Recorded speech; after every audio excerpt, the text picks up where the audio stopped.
Assalamualaikum warahmatullahi wabarakatuh. Perkenalkan, nama saya Anatri Islamia, NIM C0C020022. Di sini saya akan mempresentasikan dengan judul Konsep Penghasilan dalam Akuntansi Pajak. Yang pertama, pengertian pajak penghasilan. Dalam Undang-Undang Nomor 28 Tahun 2007, pajak adalah kontribusi wajib kepada negara yang terhutang oleh orang pribadi atau badan yang bersifat memaksa, berdasarkan undang-undang dengan tidak mendapatkan interpretasi secara langsung dan digunakan untuk keperluan negara bagi sebesar-besarnya kemakmuran rakyat. Pajak penghasilan adalah setiap tambahan kemampuan ekonomis yang diterima oleh diperoleh wajib pajak, baik yang berasal dari Indonesia maupun luar Indonesia, yang dipakai untuk konsumsi atau untuk menambah kekayaan wajib yang bersangkutan dengan nama dalam bentuk apapun.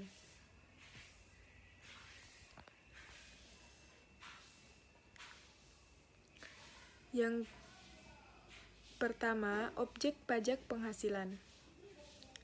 Objek pajak penghasilan yaitu adalah penghasilan sebagai tambahan kemampuan ekonomis yang diterima atau diperoleh wajib pajak baik yang berasal dari Indonesia maupun dari luar Indonesia, yang dapat dipakai untuk konsumsi atau untuk menambah kekayaan wajib pajak yang bersangkutan dengan nama dalam bentuk apapun. Termasuk yang pertama, keuntungan karena pengalihan harta kepada perseorangan. Yang kedua, hadiah dari undian. Yang ketiga, laba usaha. Yang keempat, keuntungan karena penjualan. Yang kelima, penerimaan kembali pembayaran pajak. Yang ketujuh, bunga termasuk premium. Yang kedelapan, dividen dengan nama dalam bentuk apapun. Yang kesembilan, royalti.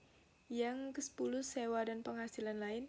Yang kesebelas, penerimaan atau perolehan. Yang ke-12, keuntungan karena pembebasan utang. Yang ke-13, keuntungan karena selisih kurs.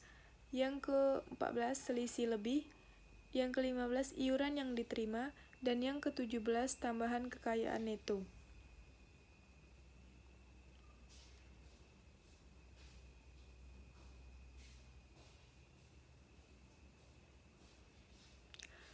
Kedua, bukan objek penghasilan. Yang dikecualikan dari objek pajak penghasilan yaitu bantuan atau sumbangan, termasuk zakat yang diterima oleh badan amil zakat atau lembaga amil zakat yang dibentuk atau disahkan oleh pemerintah, yang diterima oleh penerima zakat yang berhak, atau sumbangan keagamaan yang dibentuk dan disahkan oleh pemerintah yang diterima oleh penerima sumbangan yang berhak.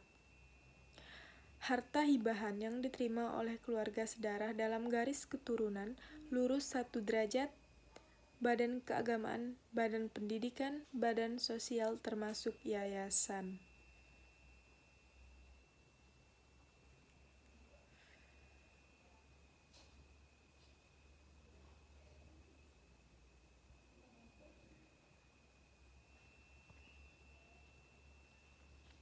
Yang keenam, perlakuan akuntansi terhadap pajak penghasilan. Pajak penghasilan diperlakukan sebagai biaya bagi perusahaan.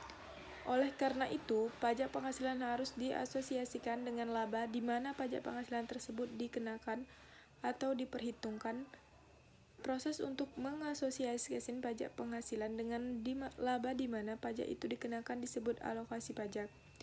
Karena tarif pajak berubah-ubah dari waktu ke waktu, maka diperlukan suatu mode alokasi agar diperoleh kepastian dan diperlakuan yang konsisten terhadap pajak penghasilan. Terima kasih, lebih dan kurangnya saya mohon maaf. Saya akhiri, wassalamualaikum warahmatullahi wabarakatuh.